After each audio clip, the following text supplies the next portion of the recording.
Hello everyone and welcome back to Marvel Crisis Protocol on the channel, and this may be the shortest video we ever end up doing in this series, just due to the nature of the total miniature count on the table and who is fighting, because it's the battle of the big guys today, as we have the Dark Dimension and the Cabal in a 17 threat match.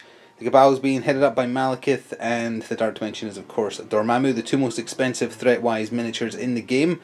I guess you could throw Thanos in there as well if you give him Infinity Stones, but that's tool assisted, so that doesn't count. So we're going to see how the big bads go up against each other today, and there's a lot of victory points per turn on offer due to the crisis cards being played as well. So yeah, it might end up being a short one, but I'm really interested to see how they go up against each other, especially after last time time before last, when we saw Malekith kind of dominate the table. But let's look at the specifics of both sides before we go any further. So if you bring Dormammu, you're automatically the Dark Dimension affiliation, and his thralls today are his daughter Clea, Baron Mordo, and Magic. And he'll be generating them a little bit of extra power. He himself only generates one flat when he's hit, but can get others from other various shenanigans. And he doesn't like them getting too powerful though, so if in the power phase they have 6 or more power, they're going to start taking damage, which isn't great when there's a low model count, of course. Their tactics cards today: Dark Empowerment, Dark Restoration, Journey Through Limbo, Advanced R&D, and Reversal. So a slight variation on the Cabal list, with Malekith leading than the last time they were on the channel due to the decreased threat limit being played, a standard size game of 17. So Malekith is the leader, 7 threat, taking up the lion's share of it himself, being accompanied by the Red Skull, Red Skull's daughter Sin, and then filling out those last 3 threat is Viper. And their tactics cards are Illicit Tech, which is Crossbones or Sin, so she can use it, Smash, Cosmic Invigoration, Midnight Phantasmagoria, and the Black Bifrost. And here is the 2 crisis cards. The Extraction is the point value being played, which is Struggle for the Cube. 1 victory point for each cube fragment held. You get extra power in the power phase, but also take damage, so that's especially nasty potentially for the Dark Dimension Thralls. And then also classic Gamma Waves, so the 3 Gamma Shelters, 1 BP for securing your own, 2 for the middle, and 3 for the one furthest from your deployment edge. Anyone not within 2 of a Gamma Shelter at the end of the turn will take 1 damage. So there's a lot of potential here for additional damage on top of attacks. That's also why I'm saying it'll probably be a quick one. But just real quick, Gamma Shelters down the middle, doom doom doom, and then we have 5 cube fragments behind this tree here, and over there as well. So we'll get both sides deployed and then be back. So here we are at deployment. The Dark Dimension are to your left and are taking first activation, and again both sides have the same number of miniatures. The Cabal are on your right, so we can take a quick look at where everyone is set up. Malekith is obviously down here, awkwardly placed, turned slightly so his wing doesn't clip the scenery. Red Skull's on top of the Daily Bugle stand, and then Viper and Sin are up on that end of the table over here. And then for the Dark Dimension, Clea is on the edge of the table down here, Magic is there, and then Dormammu is basically right in the middle, more or less, if the tree wasn't there, and Mordo is on the other flank of his. So Clea got the game started by moving forward medium and paying 1 power to pick up the cube fragment that was roughly here. Incidentally, Viper is the only person on the table who does not move medium, she moves long. And then she moved medium again to get within 1 to be contesting, and obviously is also safe inside that Gamma Shelter for the end of the turn. But that cube fragment is going to deal 1 damage to her. Well, despite not being the leader this time around, Red Skull took it upon himself to activate first for the Cabal. He tapped into the cube for 3 power. You roll 5 dice, and for any skulls take 1 damage. He rolled no skulls. He immediately spent that 3 power to teleport Malekith range 2, putting him right next to the cube fragment there, which means he can pick it up and then still do 2 things, like getting safe inside a Gamma Shelter, for instance, which is what Red Skull did with his other actual action. Tapping the cube is an action, but teleporting someone is not. It's just a superpower you can do once per turn. So he moved down and is next to the closest Gamma Shelter. Magic was up next for the Dark Dimension, and medium moved twice in order to get just within range 1. I mean, she had more movement, but she wants to be as far away from the enemies as possible, so she's just at range 1 from the Gamma Shelter there, and she paid 1 power to pick up the cube fragment. The reason she went in instead of Mordo is because her defenses are better across the board at 3-3-4 as opposed to 2-4-4, because Malekith can just pick any element for his basic attack, so that gives her slightly more chance at surviving his onslaught than Mordo would. So in an effort to try and bail out a more important activation before them, the Cabal activated Sin. She moved forward medium, paid her 1 power to pick up the cube fragment that was closest to their corner over there, and then moved medium again to get into the safety and contesting range of their closest Gamma Shelter. Mordo, on his slightly larger than average base, moved up medium on the far side of the cube fragment that had been next to the tree in the cop car there, paid 1 and picked it up. Then moved medium again, not the full move required, to start contesting that middle Gamma Shelter alongside Magic. Obviously also putting him in the threat radius of Malekith there, although he does have a beam attack. It's a set to Mystic beam attack, so they both got really decent Mystic defense. So if he chooses to do that, they've got a good chance of taking less damage from it, famous last words. But if he does his basic strike, that's when he gets to choose the element. So the second last activation for the Cabal was Viper. 1 long move was enough to put her within range 2 of the central Gamma Shelter, so she would have been safe from the Gamma waves, but not close enough to cap it. So she had to use her other action just to move in. That does mean that Dormammu will probably be able to take a shot at her. He'd have to move up either way though, so hopefully she can bear the brunt, and then it'll be over to Malekith to try and punish that action. So big fiery demon god thing, Dormammu activated and moved up to where you can see him right there. His basic attack is range 4, but to see Viper she's got stealth, so he has to be within range 3, which he is. And then he used it, 6 dice energy with Hex on wilds, although no wilds were rolled, and Sap power as well on wilds, I believe. But he only rolled hits and skulls, but he gets to count skulls as successes from both his roll and the defense roll. That still only added up to 3 successes overall, and Viper rolled 3 defense dice and they were all successful. So he managed to do 0 damage, which does not bode well when he's got his turn to do. You can already tell it's going to be a big brawl in the middle from this point going forwards. Malekith paid 1 to pick up the cube he got moved next to by Red Skull. He moved up medium so that he is contesting the middle shelter, and then he did opt to do Blood Boil, which is his beam mystic 5 dice. He generates 1 flat power for every target hit, and it does poison on a wild. He did that for a couple of reasons. He wants some power to play with. I don't think we talked about this the last time he was on the table, but he has a superpower called Cloak of Shadows, where before you roll extra dice for crits, at that step of the dice results, he can pay any number of power to change skulls into crits. And that's very good anti-Dormammu tech. So we'll probably end up seeing that soon. Anyway, the beam hit Magic and Baron Mordo. Magic took 1 damage and was poisoned. Baron Mordo took 2 damage and was poisoned. They both had 4 Mystic defense, but the result wasn't too bad. So with that, we're going to scoring for the first turn. So at the end of battle round 1, everyone is safe within the shelter of one of the Gamma Shelters. So no extra damage from there. However, everybody who has a cube fragment will take 1 damage and generate 1 power. So for the Cabal, that is Malekith and Sin. And for the Dark Dimension, that is Mordo, Magic, and Clea. Sorry, blanked on her name for a second there. So on that note, the Dark Dimension had 3 cube fragments. That's 3 victory points. They have their home shelter for 1, so that takes them to 4. The Cabal have the other 2 cube fragments and also their home shelter, so they're trailing by 1 point. And the Dark Dimension have priority next turn as well. The middle Gamma Shelter is 2 each, Mordo, Magic, Viper, Malekith, so nobody has scored that one. Now is where the real fun begins though, because as we go into battle round 2, this is why it's going to be a short one. They're just going to be annihilating each other, but I'm looking forward to seeing how it goes. So Baron Mordo got the second turn started for the Dark Dimension, hoping to do something before he gets dazed, because he is 3 damage deep, or was when the turn started. And he opened by doing his Bolts of Bisharu, I think it's called, just because that generates 1 flat power, and he wanted that 1 flat power rather than taking a risk. He used it on Viper, however. Viper spent all the 2 powers she had on Coiled Serpent, which is essentially a better version of Martial Artist. If you're being attacked from within range 2, no limit on the damage type, so Mystic attacks count. You roll 5 dice instead of your normal dice, and if you take no damage, you deal 2 damage back.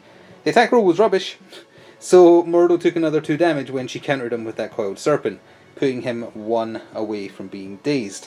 So he could have ran away, but there was no escaping, so he decided to stand and fight. He spent 4 power on Reigns of Ragador. I think it's got, again, pronunciations of these Mystic related words. But he did that on Viper. She didn't have any power left, so she couldn't spend on Cloud Serpent. Although actually, if it's after an attack is resolved, she did just get 2 more. No, because it can't be, because you rolled defense dice. But either way, she took 2 damage and also is incinerated and poisoned. You'd think someone who deals with poisons would be immune to it, but she is not. Well, Mordo paid for not being able to finish the job on Viper. She activated first for the Cabal.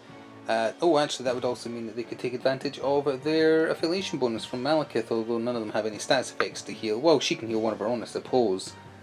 Yeah, that's what she'll do actually. We'll cover that in a second though. Let's talk about what she actually did. She did her basic Poisoned Blade attack on Mordo, who has rubbish physical defense. He took 5 damage. It was a massive spike, although it was the best kind of spike, I guess, because it was an utterly pointless one. She only needed to do 1 damage, so the fact she did 5 is irrelevant. Still an amazingly good hit though. She paid 1 power to pick up the cube fragment that Mordo dropped, and then ran away long. But that does mean, because she took someone out, dazing them, that, what was it called? The Dark Council from Malekith kicks in, which is his affiliation bonus. If I remember from last time, you can't pick the character that did the deed. Let's just read it here live.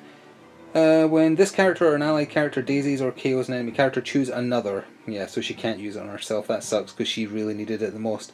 But the chosen character heals 1, gains 1 power, and advances small. Well, no one really needs to advance. Malekith will just take the 1 power and heal the 1 damage he has from the cube fragment he took. So magic activated for the Dark Dimension, and you'll see that things have changed dramatically on the table. People have vanished and moved and whatever else. So let's cover her actual actions. She did a Soul Sword on Malekith, 5 dice Mystic, Point Blank, Pierce on Wilds. First roll had no successes in it, literally 0. So she did another one, and that one did much better. She actually managed to deal 3 damage to him. And that was despite him also using Cloak of Shadows to change a skull into a crit for himself to add some defenses. It actually would have been 5 damage had he not done that. So Malekith took 3 damage. She then spent 3 power on Journey Through Limbo to teleport Malekith for 3 power, range 3 away, and incinerate him. So he got pushed all the way down here. 3 damage, incinerate. And from the 3 power she got for doing well with that Soul Sword, she then spent on Limbo Step for herself. She can spend between 1 and 3 power, and based on how much she spends, she can teleport herself that far away. She backed off. She went back there, which is going to allow Dormammu enough room to get up there and hopefully control the middle. But yeah, Malekith getting displaced like that, plus getting Incinerate on him, that does seem like a good start towards trying to counter just how powerful and scary he is. It helps that she got lucky, of course, with the second Soul Sword. Sin moved up for the Cabal to be currently the only one holding the central Gamma Shelter, then spent 1 on Illicit Tech to give herself access to Death Ray. You get access to the Ex-Bosun Plasma Rifle, range 5, 6 dice energy. It incinerates the target and anyone within range 2 of them, regardless of whether it does damage or not. And she used it on Clea to try and take her out before getting an activation. Oh, forgot to put the damage next to Clea. She took 2 damage from the attack, however, she and her father are immune to incinerate, but Magic is not. So Magic has been incinerated by the explosion from the Ex-Bosun, but Clea is the only one who actually took damage. 2 damage, that puts her at 3 in total, so she's still standing. So Clea had to activate next, and she had to burn some power, otherwise holding that cube fragment plus the Flames of the Faultine affiliation bonus from her father would kill her at the end of the turn. So she activated, stayed where she was, and spent 3 on her Icy Talons of Icthalon, I believe it's called. Shot them into Sin. Actually, does Sin have stealth? Oh, she does have stealth. So I was going to say her other action was unused, but her hand has been forced to keep everything legit. She's going to have to move up and try and claim that center. She was hanging back. She only ended up using 1 activation. So she moved up then and did Icy Talons of Icthalon, dealt 2 damage to Sin. Because she got a wild, she slows her. Because she got a wild and a hit, she stuns her. And because she got a wild, hit, crit and shield in the roll, she also staggered her. So she actually got the trifecta of potential stats effects from that big hitter of hers. But she's now in danger because she's moved up. But oh well.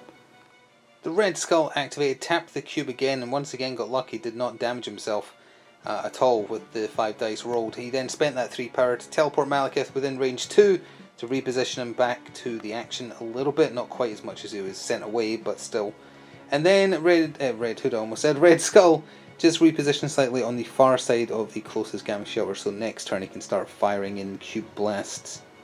Well, because of Mordo being dazed, it had to be Dormammu that activated, and he decided to try and take advantage of Malekith being incinerated. He spent 3 on not of this dimension to place himself within 2, which put him contesting that middle Gamma Shower, and more importantly, within threat radius of poor Malekith. Only did his basic attack twice, 2 Hex Bolts with Sap Power on Wilds. The first one did very well and did 4 damage to Malekith. The other one not so much, it only did 1, but that's 5 damage on top of the 3 he had, so he's still got 2 health left, and that's it for the Dark Dimension this turn. So he's living through this turn. He will take 1 additional damage as well because of the cube fragment he's holding, so that would mean in the next turn he's only going to have 1 left, which doesn't put him in the ideal situation. So we're on to Malekith's turn, and he is the last turn of Battle Round 2, and he did a bunch of stuff, so we're going to take it step by step. He was, of course, over hereish. He started by... oh, he had 10 power, incidentally. He started by spending on Ferocity, which is a move, and he can fly, so he just kind of hopped over Dormammu to roughly hereish. Was that awkward thanks to this and his wing? Yes, thank you for asking. So he landed there, and then he does a basic attack, which actually you don't pick element on at all. It's set as an energy. I don't know why I was thinking he could choose the element. I must have been thinking of someone else. So it's an energy attack. He did it on Dormammu. With hindsight, probably should have done it on Clea, but there was a reason why he did not. He got Dormammu for a single point of damage. Not great. Then he spent another 3 on Midnight Phantasmagoria, his wonderful card where every enemy character within range 3 of him is pushed away small, and for every person who is pushed, he heals 1 damage. So Dormammu got pushed this way, and as a result, heals him for 1. Clea got pushed, but because of Mordo being there, and I believe Dazed Bodies still count as being there, so she gets stuck on him, so didn't get pushed very far, but did get pushed, so that's another heal. And Magic got pushed back into the tree. Again, not the full move, but still got pushed, so he healed 3, putting him back at 5. Then he had a problem with what he wanted to do. He wanted to do something sneaky, so he used Butcher of Thors for the remaining 4 power he had left. And the reason he did that and chose Magic, who only had 3 health left, so it's a bit of an overkill, is because you can't use Ferocity more than once per turn, and Butcher of Thors has a place within 1 of target after doing it. So from where he was, he did Butcher of Thors on Magic, 6 damage, she's very dazed, he got placed within 1 of her, and now he's claiming the back Gamma Shower uncontested. So he was super sneaky. He's still incinerated, she dropped the cube fragment she's holding and he can't pick it up, but he's just managed to make a massive point swing in their favour, and healed 3 damage as well. So we'll cover all of that in the scoring now. Oh, knew there was something that I was forgetting. Because Magic got dazed there, the Dark Council kicked in, his affiliation bonus. So he chose Sin to heal 1, gain 1 power. She opted not to move, just to make sure Clea isn't controlling the central point there. She picked Sin because if he didn't, she would have been insta-dazed in the power phase of turn 3, because the cube would have been enough damage to take her out. So at the end of a very bloody Battle Round 2, Mordo will be flipping over his card, and everyone who's got a cube fragment will be taking 1 damage and gaining 1 power as we go into the power phase. So the scoring happens first, but no one is going to daze. Sin will be 1 hit away from dazing, Clea's 1 hit away from dazing, Viper's 2 away, and that'll put Malekith at 6 damage of his 10 health on his healthy side. Dormammu doesn't have a cube fragment. Who has it? Oh yeah, it's Clea. So, scoring wise, the Dark Dimension Clea is the only one who did any scoring that round. She has that cube fragment I just mentioned for 1 victory point, but the point she's holding is contested, so she scored only the 1 victory point, no one else has anything, so they only went up to 5. The Cabal, though, largely thanks to Malekith not just trying to focus down Dormammu, has managed to score them a lot of points. He's holding a cube fragment, Sin is holding a cube fragment and now won't daze as soon as we start the next turn. Viper's holding a cube fragment, that's 3 victory points. They are holding their back Gamma Shower for 1, the middle is contested. But Malekith has snatched this one over here for a massive 3 victory points from Magic. There's a cube fragment just sitting on the table that nobody's scoring, but that takes them up to 10. So 10 plays 5 all of a sudden. The Dark Dimension were winning prior to this turn, so things swung around massively. As we go into Battle Round 3, the Dark Dimensions still have first priority though, so we'll see if they can make it back. Well, Battle Round 3 got started with Magic activating to try and chip off that last HP from Malekith. She started with her big 3 dice, 3 power, and no, it's 4 power Dark Child attack. The big mystic attack against him that also incinerates and bleeds, although he was already on fire, so now he's just bleeding. It managed to do 2 damage through, which is okay, but it still leaves him with 2. So then she just did a basic soul sword attack on him, and he fully blocked it. For the Dark Child attack, incidentally, she counts skulls on both sides as successes as well, did not help. So then she had 1 power left, and that was awkward because she wanted that to pay to pick up the cube fragment he was holding, but he didn't go down. She couldn't teleport with Limbo Step because then she would have nothing to pick up that. So she spent the 1 power to step through Limbo just to get closer to this, so if Malekith does decide to move away, she will be holding it, although currently she isn't because she's on her day side and he isn't. But someone will take out the 2 health of him, I'm sure, but it's really disappointing that she didn't manage it.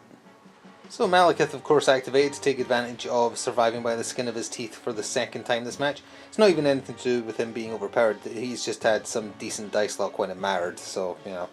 It's the way it works out sometimes. He opted to use Ferocity and not go after magic. He moved, again, to this very awkward position here. Was it hard getting him there? Yes, thank you for asking. And then he attacked with his basic Sword of Midnight against Clea, did 2 damage to her, which was exactly enough to daze her. Oh, sorry, before he moved, he paid 1 to pick up the cube fragment that was sitting there. He then paid 1 to pick up her cube fragment, so he's holding 3. And then for his other action, he moved Medium over here to be amongst friends when he inevitably loses his, well, he had 2 HP left when he ended his activation, but he didn't clear the bleed, so he now has 1. So someone just needs to hit him for 1, and he's going to explode like a loot pinata and spray out 3 cube fragments. Dormammu activated and stayed exactly where he was for his turn next to that card there, just turned him for more dramatic effect. He did 2 Shadow Bolts, the first one into Malekith, forgot to put the damage down, it did 2, he only needed to do 1, as previously explained. He loot pinata'd, dropped 3 cube fragments, Dormammu paid 3 power and scooped them all up. He then did another Shadow Bolt into Sin, took off her last 1 health, did 6 damage to her, bit overkill. She dropped a cube fragment, he paid 1 power and picked that up too, so Dormammu is now holding 4 of the 5 cube fragments, which is not going to be healthy for him in the power phase of turn 4, but it's certainly going to make a little bit of a point swing. So he's holding all those now. He didn't have enough power left over to teleport himself closer to the Gamma Shower. He's close enough to it that he won't take damage from the Gamma Waves, which is why he didn't in the last turn as well, in case you're curious, but he's not close enough to be contesting it. Second last activation for the Cabal, Red Skull teleported himself, he had enough power just to do it, didn't need to tap the cube. Teleported himself into the middle, he is the only healthy character holding it. He then did 2 basic strikes for his turn into Mordo, the first one did 2 damage, the second one just did 1. So it's 3 of his, I think he has 5 health on his day's side, but wasn't able to take him out, and it is over to Mordo to be the final activation for the Dark Dimension this turn. So Mordo activated and moved Medium to put him where you can see him there. Then he blessed the rains down in Africa, by which I mean he did Rains of Ragador for 4 power. On to Viper, it spiked really hard, and there's another unnecessary spike because she only had 2 health left. Although that said, she did use Coiled Serpent again to try and defend herself with 5 dice. Did not help. She took 6, became dazed, and he paid 1 to pick up the cube fragment she was holding, and he's now also the only one holding that back shelter as well. And Viper would have been the final activation of the turn, so because she just got dazed, the 3rd Cabal member to get dazed this turn, we're already into the scoring. So then about round 3, this has been a lot more swingy than I thought it would end up being. This was a massive turn for the Dark Dimension. We can quickly cover for the Cabal, the Red Skull is the only one holding the central Gamma Shelter, so they gained 2 victory points, taking them to 12. They gained nothing else. The home side Gamma Shelter for the Dark Dimension is held for 1. Baron Mordo snatched the enemy in Gamma Shelter for 3, and they had all 5 cubes. 4 of them on Dormammu, 1 of them on Mordo. So they gained 9 victory points that turn. Almost the most you can get. You can get 11 in total, and they got 9 of them. And that took them ahead of the Cabal to 14. So 14 plays 12 in what will most likely be the final turn as we go into Battle Round 4. Every point counts. It'll come down to both of them scoring over 16, I would think. Depending on how it goes, if Dormammu goes down, that'll be the decider for sure. Otherwise, it'll come down to the Gamma Shelters. But the Cabal have taken first activation now, thanks to the way that worked out. So let's see how it works out for everybody. And again, keep in mind, as we go into this power phase, Dormammu instantly takes 4 damage. So he's up to 5 in total. So that's him half dead just from having those cube fragments. So of course it was Malekith who got the turn started, and he had a fun turn. He started just by doing his basic Blade of Midnight attack on Mordo right there, managed to get him for 3 damage, which was enough to take him out. Now he did not pick up the cube fragment that Mordo was holding, so it's dropped right next to Viper there, because he needed the power he had to do what he wanted to do, and if he'd spent the 1 to pick it up, he couldn't do it. And that's because he spent 4 on Butcher of Thors, which involves a place within 1 afterwards, so he placed himself within 1 of Dormammu after using it on him. Did a casual 7 damage to Dormammu. So Dormammu is dazed, and he became a loot pinata of his own, spraying out 4 cube fragments, none of which Malekith could hold because he tapped himself of every bit of power he had. So, all 5 cube fragments are on the table. Mordo's down, or Mordo's gone, although Dark Restoration could have brought him back if there was another turn, but I don't think there's going to be. Dormammu's gone for the turn. That might be very deciding. Obviously, it's over to the Dark Dimensions, so Clea or Magic can hopefully get over there, pick some or all of them up. But is that enough? I guess we'll see. Well, Clea activated, she moved up medium, then spent 3 on Vapors of Dormammu to place herself within 2. So she moved roughly here. She then spent 3 power to pick up 3 of the cube fragments she could reach. That one was still out of range there. Then for her other action, she ran away. She ran down here, just clutching onto 3 cube fragments.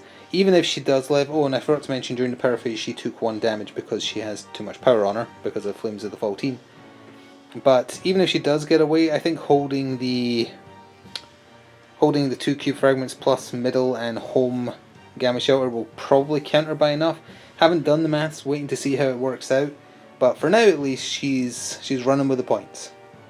Viper activated first, well second, I forgot Malekith activated of course.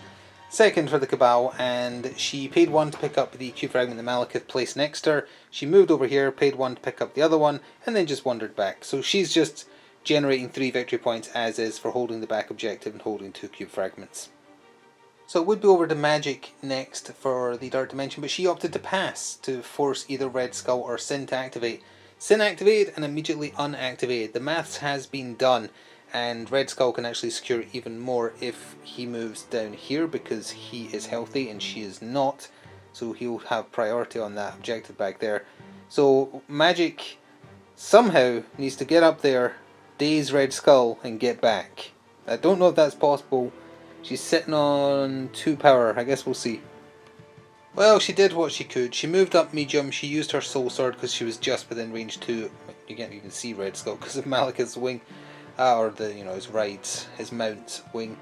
She used Soul Sword on, he immediately spent 2 or 3 on Hail Hydra, picked Malekith to take the hit for him instead. He took 1 damage, all said and done. She then spent the 2 power, she did have to Limbo Step 2 back, which does put her in contesting range, but Red Skull can then just activate and wander down there. Oops. Well, he can just wander down there and take control of it because he's healthy and she isn't. And I think that seals the deal. Let's go count up the points. Yep, so at the end of turn 4 the game is over, although both sides scored more than the required minimum to win. The Dark Dimension scored 3 with the 3 cube fragments that Clea ran away with there. Didn't score anything else on the Gamma Shelters or anything, so I put them at 17 of the 16 required to win. But Cabal just swung it in their favour that round. They hold all 3 of the Gamma Shelters for a total of 1, 3, and then another 3, so 6 from there, and they had the other 2 cube fragments on Viper, so that put them at 20 of the 16 to win. So 20 plays 17, so both sides did very well, but it is a Cabal victory. So as the dust settles, how did Dormammu scale up against the mighty Malekith, who is very, very powerful for his 7th threat? And I did say last time he was on the table he feels like he should be an 8th threat on par with Dormammu, who is 8th threat. That time though, it is a bit hard to judge because Dormammu should have taken Malekith out at the end of turn 2, but the dice just were not in his favour. It wasn't anything to do with Malekith being overpowered or anything like that. It was purely the dice luck just being against him a little bit, and Malekith hanging on by the skin of his teeth, which let him do that fantastic play at the end of turn 3 to get a bunch of victory points. So that was luck. That wasn't any balance issues related. That was just pure luck. in terms of them fighting each other, Malekith was picking on the weak more so than going after Dormammu, which might have been the smart thing to do. Dormammu never had enough power because of all the objective picking up he was doing to do Incantation of Obliteration, whereas Malekith did what, two Butcher of Thors. So different approaches. I think Dormammu would have had him in the fight against each other, but Malekith played the objectives more and was able to play the objectives more because he has so much movement. Ferocity giving him a medium move followed by a really decent basic attack. Butcher of Thors having a place within 1 and it's a range 3 attack. Like, he can just motor around the table, and he has flight, so he just goes over everything. Scenery doesn't stop him. So that's definitely what he's got in his favour, and it's a massive advantage. I do still feel he should be 8 threat at the very least, and against non-Dormammu people he is very scary.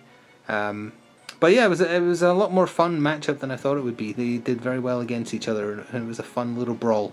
And I sincerely hope you enjoyed watching it. If you did, please do remember to subscribe if you want to see more of this or the other games we cover here on the channel. And if you especially want to support, you consider checking out the Patreon or pressing the thanks button. It helps out a great deal and is all reinvested in the channel. Enjoy the rest of your day, and see you next time. Ta for now.